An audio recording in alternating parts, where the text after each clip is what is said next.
다음 세대 멘토링 토크쇼 톡톡포유2 너의 희망이 되어줄게.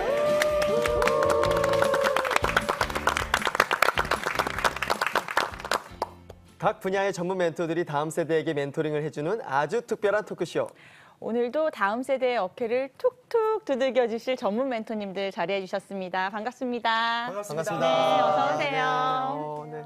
근데 두 분은 너무 잘 아는 분들이신데 네. 두 분은 또 처음 뵙는 분들이 가운데 오셨어요. 네. 네. 오늘 주제가 또 특별합니다. 자유를 위해서 북에서 남으로 이사 온 청년들의 이야기. 오늘의 주제는 바로 탈북 청년인데요. 그래서 이 분야의 전문가 두 분을 더 모셨습니다. 이분은 통일학을 전공하신 탈분단 칼럼니스트이십니다. 유네스코 ESD 한국위원회 한기호 위원님 자리해 주셨습니다. 네, 반갑습니다. 네, 반갑습니다. 유네스코 ESD가 뭐죠? 그 이름이 좀 생소합니다. 네. 네, ESD는 그 지속 가능 발전 교육의 영문의 약자고요. 지속 가능 발전 교육 너무 어렵죠? 말이. 네. 그래서 이게 2015년에 우리 국제사회에서 지속 가능한 그 국제사회를 위해서 약속을 17가지 목표를 달성해 보자라고 2030년까지 목표를 한 것이 있는데 그거를 유네스코 각국의 위원회에서 실천하기 위한 교육 사업을 진행하고 있어요. 그 교육 사업이 지속 가능 발전 교육인 거고요. 저 같은 경우는 이제 소속 기관에서 탈북민 지원 사업을 2011년부터 진행을 하다 보니까 유네스코에서도 특히 한반도 같은 경우는 분단 상황이기 때문에 분단 상황에 필요한 것이 지속 가능한 평화라는 관점에서 그 17가지 목표 중에 16번째 평화와 관련된 항목이 있습니다. 그래서 저희 사업을 굉장히 집중해 주시고 인정해 주셔서 저희가 기후와 환경뿐만 아니라 지속 가능한 그 목표를 달성하기 위한 그 문화 다양성이라든지 평화라든지 이런 이슈를 우리 탈북 청년들과 같이 해결해 나가는 그런 운동을 하고 있고요. 잘 오셨습니다. 네, 네. 다음은 한소망교회 담임이시자 지난 10년 동안 NK피플 선교회 대표로 활동하고 계신 강디모데 전도사님 나와주셨습니다. 어서 오세요. 네, 안녕하세요. 네. 어떤 사역을 하고 계신 거예요? 네. NK피플 선교단체는 남북 청년들 대상으로 이제 예수제자 1:1 양육을 중심으로 네, 이렇게 복음 통일을 준비하는 단체이고요. 그 청년들이 이제 교회에 정착하지 못한 또 가난한 성도들이나 불신자들 대상으로 함께 예배를 이렇게 드리게 된 것이 1년 4개월 좀 전에 개척을 해서 이렇게 하나님만이 소망입니다. 그래서 한소망교회를 지금 섬기고 있습니다. 네, 귀한 자리에 초대해 주셔서 많이 배우고 가겠습니다. 감사합니다. 잘 오셨습니다. 그리고 오늘은 아주 아름다운 언니 멘토 한 분 또 모셨습니다. 네네네. 탈북 방송인 주찬양 씨 나와주셨습니다. 오늘 함께해 주셔서 감사합니다. 감사합니다. 저도 네. 영광입니다. 솔직히 막 못 올 뻔도 했는데 다음 세대라는 그 마음을 요즘에 많이 이렇게 받아가지고 되게 깨어나는 중이었는데 이렇게 또 방송에까지 나오게 돼서 저도 많이 배우고 나누고 준비되어 가겠습니다. 네. 아우, 감사합니다. 네, 감사합니다. 네. 이름을 바꾸신 거예요? 주찬양이라는 이름이 누가 봐도 크리스찬임이 딱 드러나는 이름인데. 네. 찬양이라는 단어를 몰랐습니다. 북에서는 몰랐고 대한민국의 그 부모님들이 먼저 이렇게 다 오셔가지고 이렇게 북에서부터 기독교 방송 들었었거든요. 몰래 라디오로. 그래서 그 가족들이 다 대한민국에서 또 하나님 안에 다 꼭 붙들려서 저까지 이렇게 제가 제일 마지막에 탈북을 했는데 가족들하고 이렇게 딱 만났는데 아버지가 너무 감사해서 하나님한테 이렇게 기도를 하는데 찬양을 들려주시더래요. 그래서 그 찬양 제목이 오직 주의 사랑에 매여. 네, 그 찬양 안에 저희 가족 이름이 다 있었습니다. 주 씨거든요 원래. 그래서 주찬양, 주경배, 저희 아버지 주경배, 뭐 주건능, 주은혜 이렇게 가족 이름을 다 받았습니다. 아름답네요. 네. 주 씨가 굉장히 신앙생활하기 좋은 이름입니다. 그러네요. 이렇게 붙들려가기 되게 좋은 성씨. 이모 태초부터 아주. 도망가지 못하겠습니다. 마지막으로 정말 바쁜 시간 내서 오늘 이 자리 나와주신 탈북 청년들 그리고 우리 장광 목사님과 함께 탈북 사역을 하고 계신 PK 청년들 자리해 주셨습니다. 반갑습니다. 네. 나와주셔서 감사해요. 네, 이 시간이 여러분들에게 정말 귀한 힐링이 되는 시간이 되시길 기도하겠습니다. 사실 북에서 남으로 넘어올 때는 목숨을 걸고 넘어오는 거잖아요. 그럼에도 불구하고 탈북을 할 수밖에 없었던 이유는 뭔지 좀 여쭤보고 싶어요. 먼저 조영재 형제님. 네. 몇 살에 어떻게 탈북을 누구랑 하게 되셨는지. 네, 17살에 탈북을 했습니다. 예, 식량고로 인해서 솔직히 배고픔으로 인해서 넘어왔습니다. 예. 얼마나 어떻게 배고팠고 또 어떻게 탈북을 했는지 과정이 조금 살짝 궁금하거든요. 너무 짧게 대답을 하셔가지고. 솔직히 배고픔이랑 계속 밥을 먹을 수 없으니까요. 그리고 저 같은 경우는 이런 꽃제비라고 들으셨죠? 예, 전 꽃제비였고요. 그리고 근데 짧은 시간이었습니다. 그때 시간은 그랬는데 그래서 어떻게 보니 중국 쪽으로 가면 식량이 많고 먹을 것이 많으니까 그래서 탈북을 하게 됐습니다. 중국을 통해서 네. 이렇게 탈북은 하게 되셨고. 네, 쉽지 않은 무거운 얘기 나눠주셔서 네네네네. 감사하고요. 네, 한기호 의원님, 네네. 네, 이 탈북민에 대한 호칭이 여러 가지가 있잖아요. 뭐 탈북인이라고도 하고요, 탈북민이라고도 하고 또 우리가 아는 세터민이라는 호칭도 있는데 어떤 게 제대로 된 호칭인지 네. 좀 알려주세요. 저도 이제 탈북민 분들을 많이 만나지만 네. 만날 때마다 그 호칭 부분이 정리가 굉장히 어려웠어요. 네. 그래서 그 정부마다도 호칭이 바뀌기도 하고, 그러니까 저희가 분단 이후부터 탈북 현상이 일어났기 때문에 처음에는 이제 월남자라든지 귀순용사 또는 귀순자 뭐 이렇게 불리다가 약간의 이념적인 대립이 좀 심하던 시기였고요. 그 다음에 올라가서는 그 과정에서 이제 탈북자라고 보통은 저희가 표현을 했지만 그것이 탈출한다라는 의미와 또 북한에 대한 어떤 우리 사회의 반감 이런 것들이 부정적인 의미들이 중첩되다 보니까 대안적 용어가 필요하다 그래서 2003년도에 이제 참여정부에서 세터민, 네. 그러니까 세터를 찾아서 이주했다. 사실은 그러다 보니까 이제 한국에 있지 않은 디아스포라 이제 탈북민 전 세계 있는 탈북민들을 이제 담아내기가 좀 어렵다. 그런 문제 제기가 있어서 지금 현재 법률 용어로는 북한 이탈 주민이라고들 이야기를 하시고요. 그것도 조금 어렵잖아요. 네. 그래서 다시 이제 최근의 연구 결과를 보면 그 탈북자라는 표현이 다시 많이 쓰이기 시작했고요. 젊은 층에서는 조금 더 긍정적인 의미인 세터민이 20대에서는 가장 많이 쓰이는데 사실은 보편적으로는 탈북자라든지 탈북민이 약간 순화된 네. 그 의미로서 지금 보편적으로 쓰이고 네. 있습니다. 그러면 실제 우리나라에 지금 거주하고 있는 탈북민들이 얼마나 돼요? 그중에 청년의 비율은 또 어느 정도인지 조금 궁금하거든요. 청년은 기본적으로는 60% 내외로 20, 30대가 네. 분포되어 있고요. 그중에 10대 분포는 12% 정도 되고 있습니다. 사실 문제가 되고 있는 것은 2011년 이후에 제3국에서 태어난 우리 탈북 자녀들이 한국에 왔을 때 법적인 어떤 보호를 받지 못하는. 그러니까 지금은 청소년만으로 봤을 때는 제3국 출생들이 더 많은 비중이 있지만 네. 법 제도적인 어떤 보완이 안 되고 있다 보니까요. 전체적으로는 32,000명의 그 탈북민들이 국내에 와 계시지만 그 중에 이제 돌아가신 분들은 집계가 안 된 순수한 국주의만 봤을 땐 그렇고요. 중국이라든지 또 동남아라든지 라오스라든지 이제 체류 중인 분들까지 하면 10만을 넘어간다라고 보통들은 이제 얘기들을 하시죠. 강디무대 전도사님, 10년 동안 우리 탈북 청년들을 위해서 사역하시면서 가장 보람된 점하고 또 힘든 점이 어떤 점이었는지 좀 말씀 부탁드립니다. 보람은 그런 것 같아요.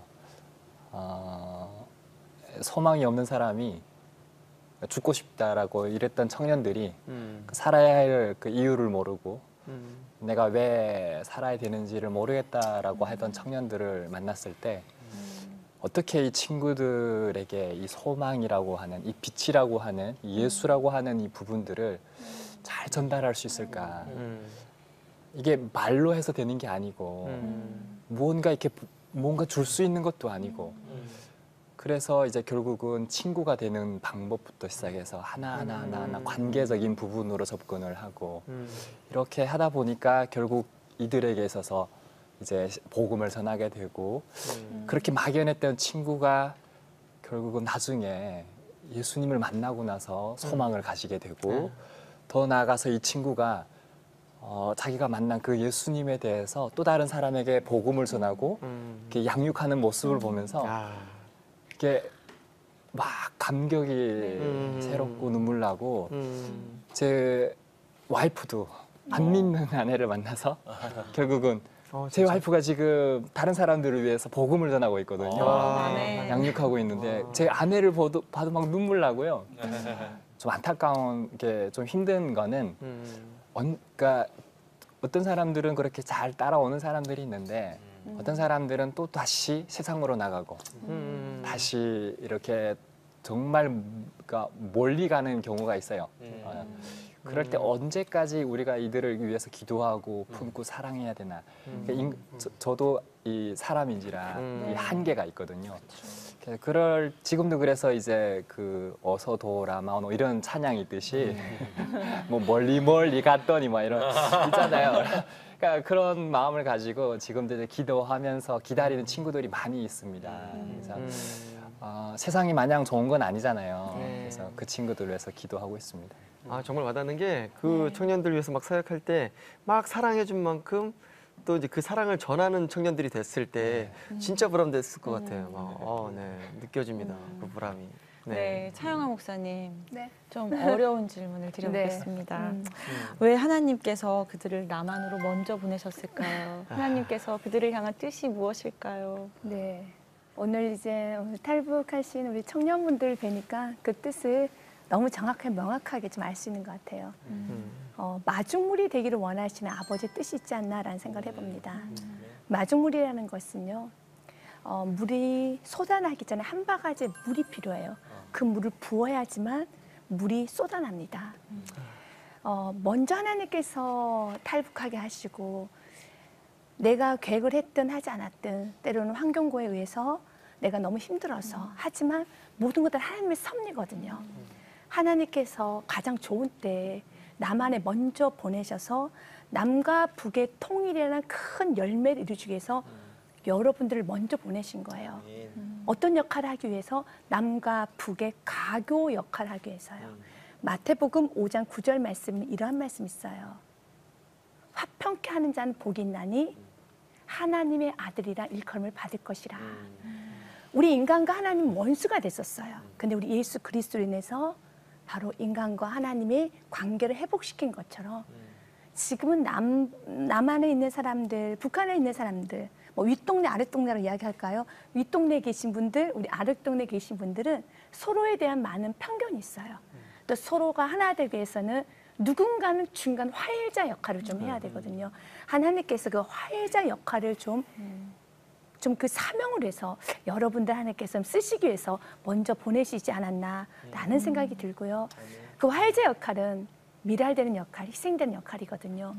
누가 먼저 내려오기 전에 남한에 대해서 좋지 않은 편견을 또 갖게 되면 또한 북한에 대해서 좋지 않은 편견을 갖게 되면 만나보지도 않고 편견 때문에 골이 생기거든요. 그래서 여러분들이 남한 사람에게는 북한에 대해서 편견을 갖지 않도록 또 북한 사람들은 남한에 대해서 편견을 갖지 않도록 그 중간 역할, 하나님의 아들 예수 그리스도의 화해자 역할을 해야 되는 것이 아닐까라는 좀 생각을 해봤습니다. 네.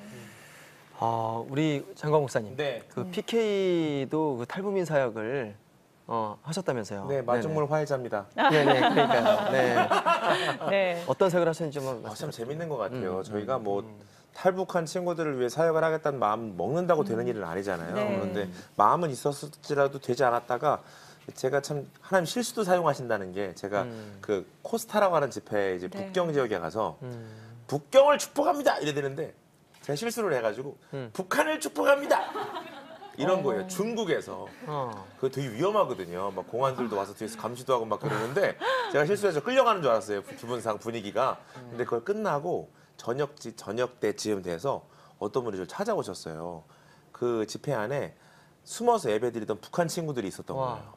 근데 춤추는 걸 너무 좋아하고 PK를 좋아해서 교제하고 싶다고 그래서 밤에 제가 몰래 그 팀과 이렇게 접선을 하게 됐고 그때부터 시작해서 북한 PK가 만들어졌습니다. 그래서 제가 막 춤도 가르치고 그래 봤는데 정말 북한 친구들 놀라운 게 뭐냐면요. 신앙이 정말 뜨거워요. 그런데 신앙이 뜨거우면 보통 한국 친구들은 좀 이렇게 약간 거룩한 느낌이 있거든요. 할렐루야 이런 느낌이 있는데 열정이 와. 제가 막 랩을 했거든요. 저희 어메이징 그레이스라는 노래 있는데 랩을 하는데도 막 아멘 랩 구절 라임을 아멘으로 맞추더라고요. 아멘. 어제 너무 은혜 받아가지고 한 5평쯤 되는 공간에서 랩으로 함께 은혜 받았던 대단한 친구들이에요. 그 친구들과 함께 몇 년 동안 같이 막 춤 가리키고 노방전도도 하고 얼마나 즐겁게 사귀었는지 몰라요. 아무래도 더 갈급함이 있으니까 네, 더 열정이 뜨겁게 열정 있는 시간을 가질 수밖에 없겠죠. 실수까지 사용하신 하나님 할렐루야. 찬양합니다. 아멘. 네, 이번에 한번 여쭐게요. 청년으로서 북이 아니라 남한에 살면서 가장 감사했던 점, 가장 감사했던 점을 좀 나눠주시면 좋을 것 같아요. 먼저 엄요한 형제님. 네. 제가 한국에 온 지 7년 됐습니다. 그리고 7년 전에는 혈혈 단신으로 탈북을 해서 한국에 왔고요. 근데 현재는 사랑하는 사람을 만나서 결혼도 하고 또 자녀도 이제 8월 되면 2명이 됩니다. 이미 3살짜리 딸이 있고 또 출산 1달을 앞두고 있는 둘째 딸이 있습니다.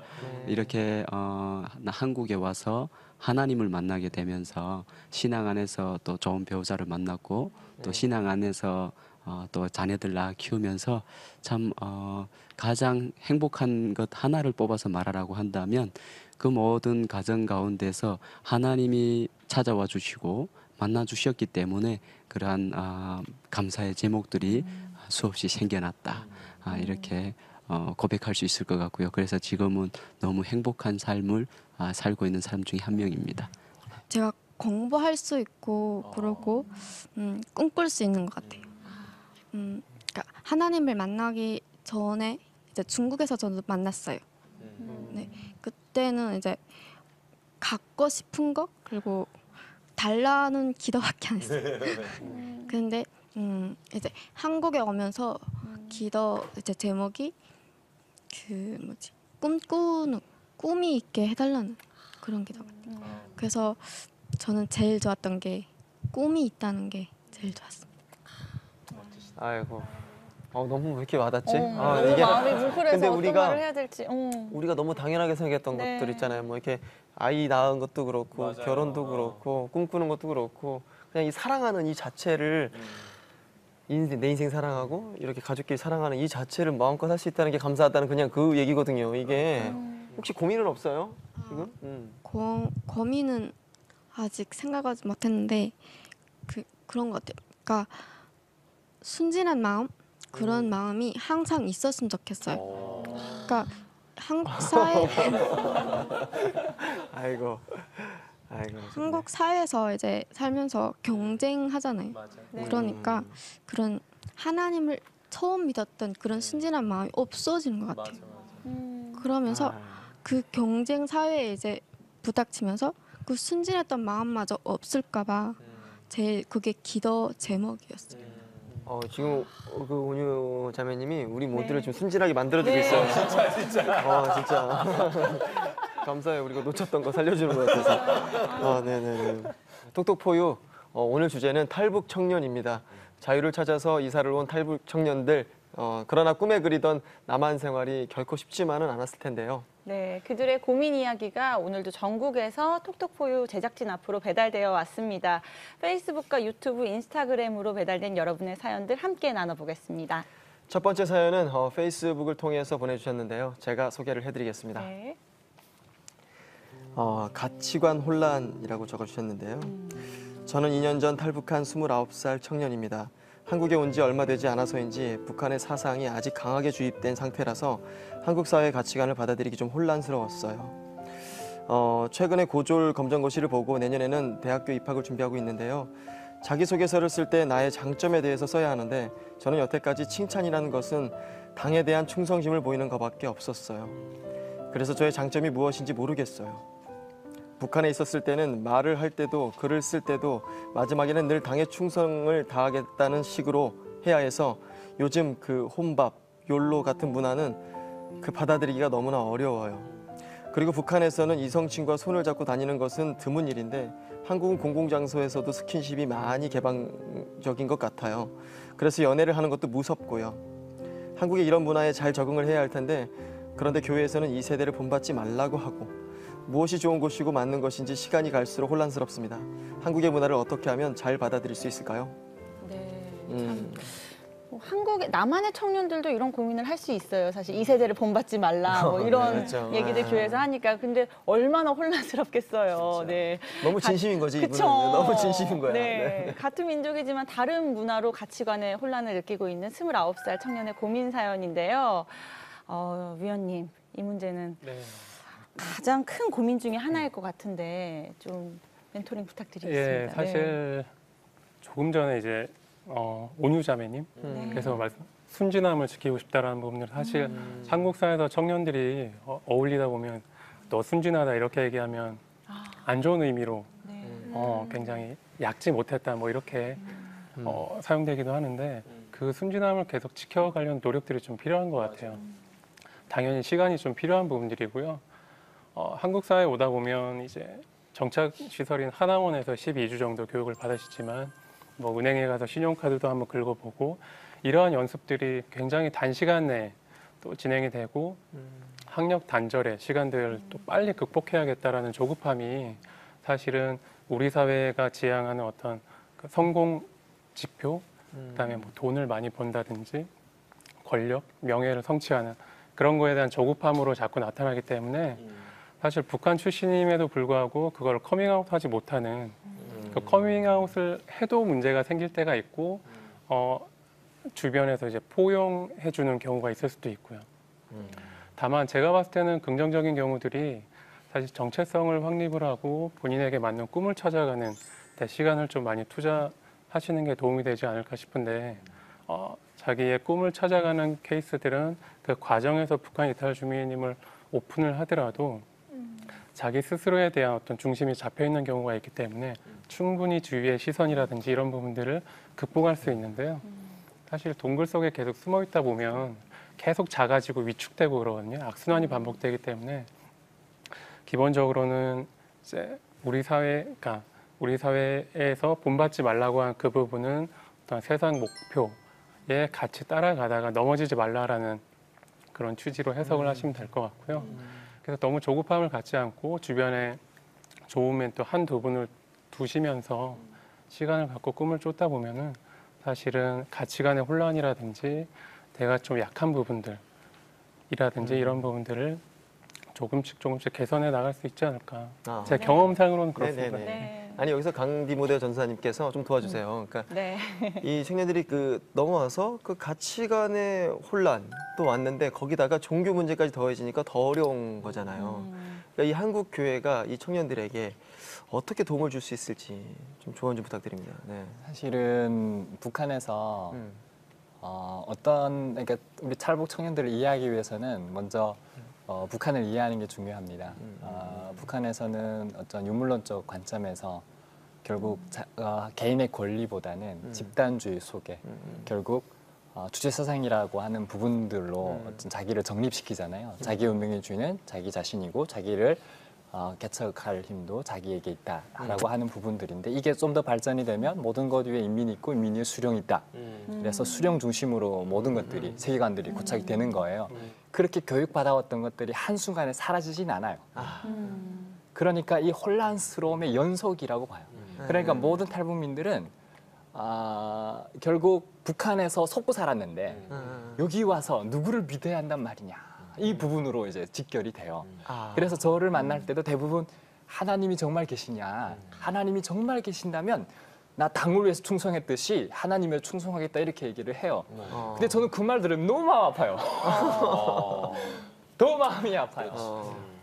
그래서 사실 누구나 탈북민들이 와서 겪게 되는 가치관, 정체성이 혼란의 문제인데 이 부분들은 사실은 답을 얘기하자면 예수님 만나면 끝나요.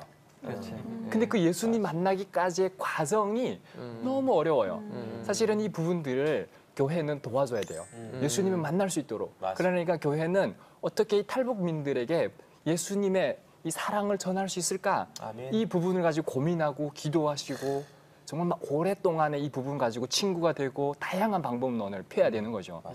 그 교회는 이게 절대적으로 필요하고 이 친구에게 제가 멘토로서 한마디 하고 싶은 거는 사실은 적극적인 노력이 필요하고 우리 한교 선생님처럼 멘토를 만드는 게 중요합니다. 그러니까 사실은 누군가 찾아오기를 기대하는 것보다는 저분처럼 나 예수님 믿고 싶다. 그러면 찾아가서 멘토 되어 주십시오라고 찾아오세요.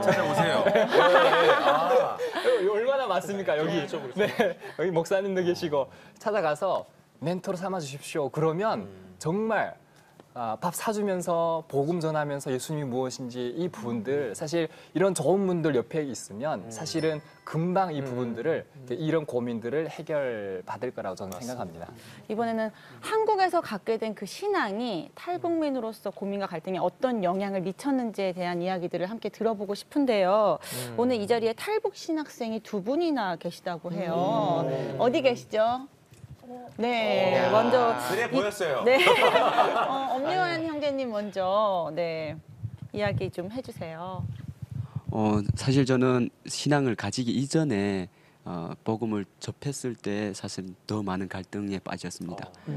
북한에서 주체 사상에 대해서 좀 더 철저하게 배울 수 있었던 가정에서 자랐기 때문에 한국에 와서 또 한 1, 2년은 방황의 시간들을 보내면서 이제 교회의 문턱을 밟지 못했었어요. 그러다가 이제 대한학교를 통해서 처음으로 복음을 접하게 되었었는데 그 선생님들의 그 헌신적인 사랑과 섬김을 통해서 마음문이 조금 열리기 시작했어요. 그러면서 이들이 말하고 있는 복음에 대해서 예수에 대해서 좀 알아보고 싶다. 그래서 성경 공부도 시작하고 또 그분들과 1대1 교제도 시작을 했고요. 그러면서 기도 제목도 내놓고 또 그 기도 제목을 또 응답받는 체험도 하게 됐고요. 그래서 결국은 교회의 문턱을 밟고 또 그 교회 문턱을 밟으면서 북한 사역 하시는 목사님을 만나게 됐고 또 그곳에서 북한 출신 북한 선교사 양육 목적으로 이제 진행되고 있는 선교훈련원에서 훈련 받으면서 결국 이제 하나님을 인격적으로 만나게 됐습니다. 그리고 그 이후에는 지금까지 쭉 한 그 1년의 시간을 훈련 받고 더 공부하고 싶은 마음으로 시간을 보내다 보니까 한 3년 반이 흘렀어요. 그리고 지금 현재는 총신대학교 신학과에서 지금 신학을 공부하고 있습니다. 가장 중요한 것은 저 개인적으로 봤을 때는 바른 것이 무엇인지를 제대로 알게 되면 그거에 대해서 우리가 선택할 수 있는 그게 있는 것 같아요. 그런데 그냥 한국 사회가 바른 것이었으면 그 바른 것이나 이렇게 할 수가 기준이 있으면 괜찮은데 기준이 없는 상태에서 이것 따르지 말라 저것 따르지 말라 하면 그것이 더 혼란스러운데 바른 것이 무엇인가로 확실하게 보여지면 그때는 판단력이 안에서 생기는 것 같아요. 이런 거는 따라야 되고 이런 것들은 취해야 되고 이런 것들은 버려야 되는 이런 부분들에 대해서 분명하게 내 안에 생길 수가 있다라는 이분의 고민 역시 그 안에 바른 게 들어가면 분명히 구별할 수 있다는 거죠. 네네네. 우리 그 두 분 목사님께 여쭤보고 싶습니다. 이 청년에게 어떤 위로, 이 사연의 청년에게 어떤 위로 말씀해 주실지 한 번씩 부탁드립니다. 네. 상처 입은 치유자라는 말이 참 좋은 것 같아요. 저는 이단 문제도 그렇고 지금도 마찬가지지만 사회가 이해해주지 않는 부분들에 대해서 저도 예전에 문제아였잖아요. 그러다 보니까 이게 와닿는 부분들이 있어요. 그리고 해소되지 않는 부분들에 대해서 결국 저도 답을 복음으로 찾았기 때문에 우리 강진보 선생님 얘기해 주신 것처럼 복음의 힘. 사실 저는 예수님을 제대로 인격적으로 만났던 단어가 있어요. 구속이라는 단어예요. 구속이라는 말을 생각보다 청년들이 잘못 이해하는 경우가 많더라고요. 이걸로 이해를 많이 해요. 체포받는 거로. 근데 우리가 알고 있는 복음의 구속이라는 건 살속자, 그 대신 값을 주고 지불하여 사셨다는 의미거든요. 그러니까 예수 안에 자유가 있고 예수 안에 진정한 참 진리를 발견할 수 있다는 걸 믿으면 사실 이제 한국에 와서도 어려움은 있겠지만 이 정반합의 과정이랄까요, 영적으로. 분명히 갈등도 있고 어려움도 있겠지만 믿지 않는 친구들이 저한테 그런 질문 참 많이 해요. 예수가 어디 있냐? 예수를 왜 믿냐? 그러면 좀 반대로 그럼 반대 입장으로 한번 생각해봐라. 왜 없다고 생각하냐? 그러니까 우리 스스로 돌아가는 역동들이 있는데 내가 지금 세상에 잘못됐다고 판단되는 부분들 안에 이게 왜 내가 그렇게 느끼는지에 대한 부분들을 같이 고민할 수 있는 멘토 그룹, 위로받을 수 있는 영역, 혼자가 아니라는 사실 좀 깨달으며 가면 좀 위로가 될 거라고 생각이 되고요. 좋은 멘토 그룹 이렇게 많이 계시고 우리 톡톡포에도 있습니다. 많이 사랑해 주시고 이렇게 함께 위로받는 일들이 서로 함께 되어질 때에 분명히 정반합, 반의 과정 가운데 끙끙대고 갈등은 있지만 대한민국에 이게 좋은 분들도 참 많구나. 거 알게 되지 않을까 싶습니다. 네. 네. 이 청년은 아직 이제 과정 중에 있다는 거예요. 네, 네. 네. 네, 네. 목사님, 네. 그러면서 우리가 이런 생각 한번 해봤으면 좋겠어요. 성경은 모든 사람이 죄를 범하였으면 하나님의 영광에 이르지 못하더니 라고 로마서 3장 23절 말씀이 있습니다. 이것을 한마디로 한다면 우리 모두는 죄인이라는 거죠. 북한에서 생명을 걸고 내가 남한에 왔을 때 기대치가 엄청나거든요. 남한에만 가면 모든 게 다 풀려. 남한은 정말 판타지야. 남한은 대단한 곳이야. 라는 기대치가 많거든요. 그래 남한에 와서 보니까 내 기대치하고 맞지가 않는 거예요. 남한도 보지 않게 난 남한은 다 천사들만 있는 줄 알았는데 남한에도 이런 일이 있네 저런 일이 있네. 기대치가 워낙 많다 보니까 그것에 대한 실망도 있을 것 같아요.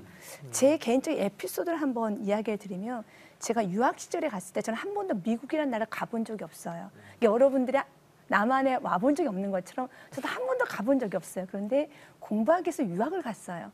제가 생각하기에는 막연하게 미국은 굉장히 쿨하고 정직하고 어니스트할 줄 알았어요. 그런데 아니더라고요. 다 동일하더라고요. 제가 이제 시험을 보는데 세상에 제 답안지를 컨닝하고 있더라고요. 저는 꿈에도 우리 미국 사람들은 그런 게 없는 줄 알았어요. 모르면 똑같아. 멋있게 답안지 딱 내밀고요. 이게 내려놓고 멋있게 나갈 줄 알았어요. 근데 그게 아니라 틈새를 찾아서 자꾸 보더라고요.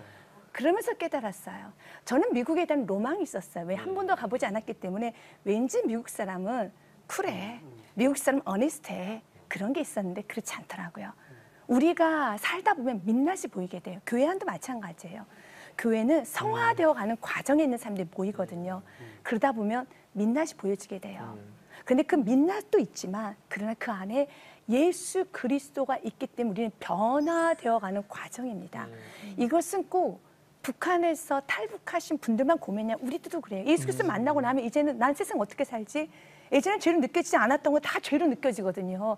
야, 이제는 이렇게 살고 싶지 않고 저렇게 살고 싶지 않고 그렇다고 우리가 격리되어서 우리가 따로 우리가 어떤 이 뭐 섬에 살 수는 없잖아요. 너는 세상에 소금이 되라. 너는 세상에 빛이 되라고 했거든요. 세상에 나가서 살아야 되거든요.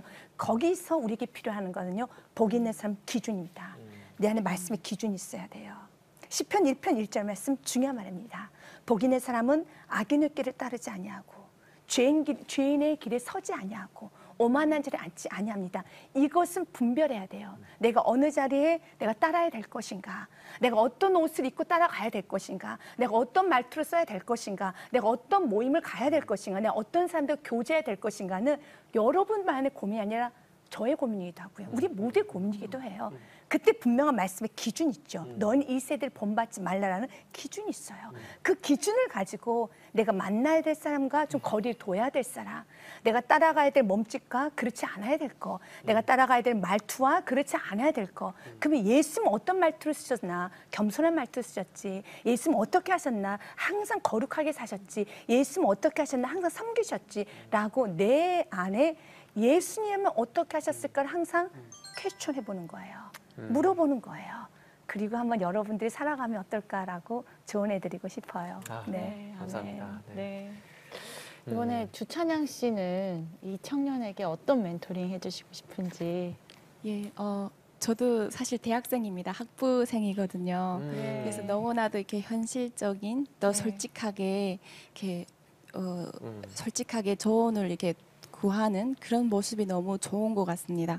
제가 사실은 대학교 준비는 총 4년 만에 합격이 됐고요. 원하는 대학은 3년 만에 됐거든요. 그래서 그렇게 되기까지 보면 2년이라는 시간은 똑같았습니다. 자기소개서 준비할 때 와 진짜 이거 진짜 자기 자랑을 해야 되는데 이거 어떻게 적어야지? 뭐 그래서 진짜 2년 동안은 정말 혼자서 저는 그래도 나름 저를 똑똑하다고 생각해서 제 머리로 나오는 것들을 나름 나열하고 정리해서 준비를 했는데 계속 떨어졌습니다. 그러고 3년째부터는 생각했습니다. 아, 내가 혼자 하면 안 되겠구나. 그래서 알게 된 게 튜터링이라고 해서 멘토링처럼 대학교 이렇게 선배들을 이렇게 아카데미에서 만나게 되면서 도와달라. 예, 또 도움 받아가지고 그때부터 진짜 겸손해지는 연습이 시작됐던 것 같습니다. 그래서 이렇게 도움을 받으면서 준비했는데 안 됐고요. 그러니까 쉽게 되는 건 아니잖아요. 그러면서 잘 준비해서 같이 멘토가 한 명 가지고 좀 안 되겠으면 자기가 원하는 분야로 또 한 명 해서 2명, 3명이 될 수도 있고 해서 이렇게 진짜 배우는 자세로 이렇게 먼저 이렇게 간 선배들인데서 그러니까 이건 전 진짜 솔직히 제가 경험했던 거라서 너무 일단은 그 자세가 너무 좋고 이 사연 주신 분은 정말 그 조언을 구하시면서 이렇게 여기 멘토 선생님들이면 더 좋겠지만 그 주위에 좋은 분들인데 자문을 구했으면 좋겠고 교회에서 정체성도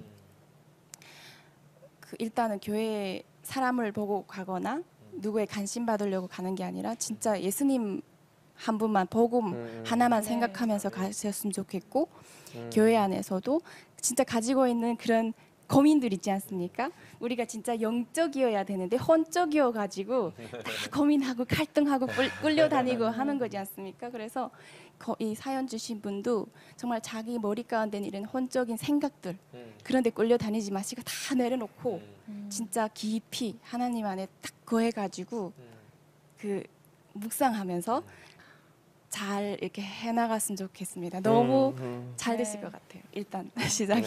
예. 아니 뭐 하나님을 너무나 잘 붙잡고 가는 우리 주찬양 씨의 이런 어떤 조언만으로도 그러니까 그분도 이제 그 과정을 걸어 가시면서 이제 결국에는 그렇게 될 거니까요. 기대가 됩니다. 제가 요즘에 솔직히 진짜 죽음에 대한 갈등, 내 같은 존재가 진짜 이게 탈북 청년들만의 고민이 저는 아니라는 걸 알았습니다. 이 진짜 우리가 삶에 대한 그 가치관에 대한 모든 고민은 진짜 탈북 청년이어서가 아니라 우리 지금 청년들이 가지고 있는 고민이기 때문에 그런 갈등을 겪고 막 어려움을 겪고 특히 또 사연을 주신 분은 탈북을 하신 거지 않습니까?